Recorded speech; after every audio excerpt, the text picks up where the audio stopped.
A1 news में आप सभी दर्शकों का स्वागत है। मैं आपके साथ साबिर मोकाशी। A1 न्यूज में आप सभी को सच का चेहरा देखने को मिलेगा।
ಅಭಿನಂದನೆಯನ್ನು ಸಲ್ಲಿಸ್ತೀನಿ. ಒಬ್ಬ ತಾಯಿಯಾಗಿ ಜೀವನದಲ್ಲಿ ಏನೋ ಒಂದು ಸಾಧನೆ ಮಾಡಿದ್ದೀನಿ ಅಂತ ನನಗಂತೂ ಅನಿಸುತ್ತೆ. ಯಾಕಂದರೆ ಒಬ್ಬ ರೈತನ ಮಗಳಾಗಿ ಬಹಳಷ್ಟು ಕಷ್ಟವನ್ನು, ಬಹಳಷ್ಟು ಮುಜುಗರವನ್ನು, ಬಹಳಷ್ಟು ಏಳು ಬೀಳುಗಳನ್ನು ನೋಡಿ ಈ ಮಟ್ಟಕ್ಕೆ ರಾಜ್ಯದಲ್ಲಿ 7.5 ಕೋಟಿ ಜನಸಂಖ್ಯೆ ಇರುವಂಥ ಕರ್ನಾಟಕ ರಾಜ್ಯದಲ್ಲಿ ಒಬ್ಬಳು ಮಹಿಳೆ ಮಂತ್ರಿ ಆಗಿದ್ದೀನಿ ಅಂತಂದ್ರೆ ಸ್ವಲ್ಪ ಏನೋ ಸಾಧನೆ ಮಾಡಿದ್ದೀನಿ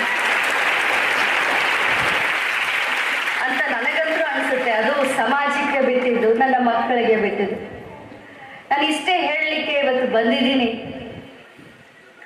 ಮಹಿಳೆ ಅಂತಂದ್ರೆ ನನಗೆ ಅತ್ಯಂತ ಪ್ರೀತಿಯ ವಿಷಯ.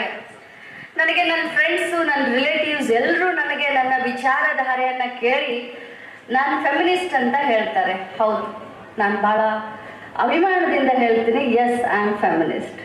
ಯಾಕಂತಂದರೆ ಒಬ್ಬ ಮಹಿಳೆ ಅಂತ ಅಂದ ತಕ್ಷಣವೇ ನೀವಿಲ್ಲಿ ಕೂತ್ಕೊಂಡಂಥ ಎಲ್ಲ ನನ್ನ ಅಣ್ಣ ತಮ್ಮಂದರು ನನ್ನ ಮೇಲೆ ಕೋಪಿಸ್ಕೋಬೇಡಿ. ಯಾಕಂತಂದರೆ ನೀವು 100 ಮೀಟರ್ ಓಡಿದ್ರೆ ನಿಮಗೆ ಗೋಲ್ಡ್ ಮೆಡಲ್ ಕೊಡ್ತಾರೆ. ಆದರೆ ಅದೇ ಮಹಿಳೆ 1000 ಮೀಟರ್ ಓಡಿದ್ರು ನಮಗೆ ಗೋಲ್ಡ್ ಮೆಡಲ್ ಯಾಕೆ ಕೊಡಬೇಕು ಅಂತ ವಿಚಾರ ಮಾಡುವಂಥ ವಿಚಾರವಂತರು ಇನ್ನೂ ನಮ್ಮ ಸಮಾಜದಲ್ಲಿದ್ದಾರೆ ಅಂತ ಬಹಳಷ್ಟು ದುರಾದೃಷ್ಟಕರವಾಗಿ ನಾನು ಹೇಳಲಿಕ್ಕೆ ಬಯಸ್ತೇನೆ. ಅದರಲ್ಲೂ ಮಹಿಳೆಯರು ನಾವು ಸಾಧನೆ ಮಾಡದೇ ಇರುವಂಥ ಕ್ಷೇತ್ರಗಳು ಇವತ್ತು ಯಾವುದು ಉಳಿದಿಲ್ಲ.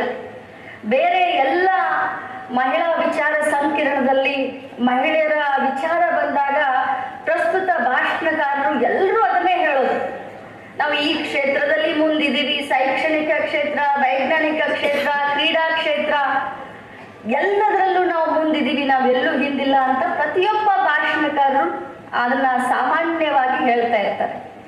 ಆದರೆ ನಿಮಗೆ ನಾನು ಏನು ಹೇಳಲಿಕ್ಕೆ ಬಂದಿದ್ದೀನಿ ಅಂತಂದರೆ, ವಿದ್ಯಾರ್ಥಿ ಜೀವನ ಅಂತಂದರೆ ಗೋಲ್ಡನ್ ಪೀರಿಯಡ್ ಅಂತ ಹೇಳ್ತೀವಿ. ಆದರೆ ಅದು ಕಾಲೇಜ್ ವಿದ್ಯಾರ್ಥಿ ಜೀವನ ಅಂತಂದರೆ ನೀವು ನಿಮ್ಮ ಜೀವನದ ವಿಕಸನವನ್ನು ಮಾಡಿಕೊಳ್ಳುವಂಥ ಒಂದು ಗೋಲ್ಡನ್ ಪೀರಿಯಡ್ ಇದು. ಇತ್ತಾಗೆ ಚಿಕ್ಕವರು ಅಲ್ಲ, ಈ ಕಡೆ ತುಂಬ ದೊಡ್ಡವರು ಅಲ್ಲ. ಮುಂದೆ ನಿಮ್ಮ ಭವಿಷ್ಯವನ್ನು ಯಾವ ರೀತಿ ರೂಪಿಸ್ಕೊಳ್ಬೇಕು ಅನ್ನುವಂಥ ಕನಸನ್ನು ಕಾಣುವಂಥ ಘಟ್ಟ ನಿಮ್ಮ ಜೀವನದಲ್ಲಿ ತುಂಬ ಇಂಪಾರ್ಟೆಂಟ್ ಘಟ್ಟ ಯಾವುದಾದ್ರೂ ಇದ್ದರೆ ಅದು ಕಾಲೇಜ್ ಡೇಸ್. ಇಂಥ ಒಂದು ಸಂದರ್ಭದಲ್ಲಿ ವಿಶೇಷವಾಗಿ ಇವತ್ತು ಬಹಳಷ್ಟು ಎತ್ತರಕ್ಕೆ ಭಾರತ ದೇಶ ಬೆಳೀತಾ ಇದೆ.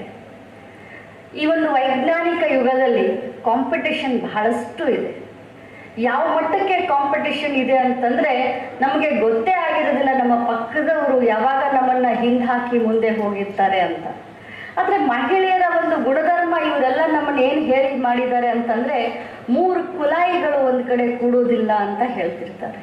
ಆದರೆ ಈಗ ಅದು ನಮಗೆ ಪ್ರಸ್ತುತ ಅಲ್ಲ. ಬಟ್ ಒಂದು ಮಾತನ್ನು ಮಾತ್ರ ನಾನು ಹೇಳಲಿಕ್ಕೆ ಬಯಸ್ತೇನೆ, ಉಪ್ಪಿಗೆ ನೀರಿನಿಂದಲೇ ಜನ್ಮ, ಉಪ್ಪಿಗೆ ನೀರಿನಿಂದಲೇ ಜನ್ಮ. ಆದರೆ ದುರಾದೃಷ್ಟ ಅದೇ ಉಪ್ಪಿಗೆ ಆ ನೀರಿನಿಂದಲೇ ಮರಣ ಅಲ್ವಾ? ತುಂಬ ಅರ್ಥ ಇದೆಯಲ್ಲ ಇದರಲ್ಲಿ.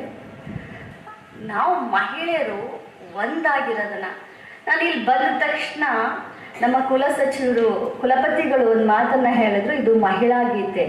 ನಾನು ನಾಡಗೀತೆ ಕೇಳಿದ್ದೆ, ರೈತ ಗೀತೆ ಕೇಳಿದ್ದೆ, ಇವತ್ತು ಮಹಿಳಾ ಗೀತೆಯನ್ನ ಕೇಳಿ ಆ ಮಹಿಳಾ ಗೀತೆಯಲ್ಲಿ ಎಷ್ಟು ಚೆನ್ನಾಗಿ ಹಾಡ್ತಾ ಇದ್ರು. ನಾವು ಒಂದೇ ನಾವೆಲ್ಲರೂ ಒಂದೇ ಅಂತ ಹಾಡ್ತಾ ಇದ್ರು. ಹೌದು, ನಾವೆಲ್ಲ ಒಂದು. ಅದರಲ್ಲಿ ವಿಶೇಷವಾಗಿ ಒಬ್ಬ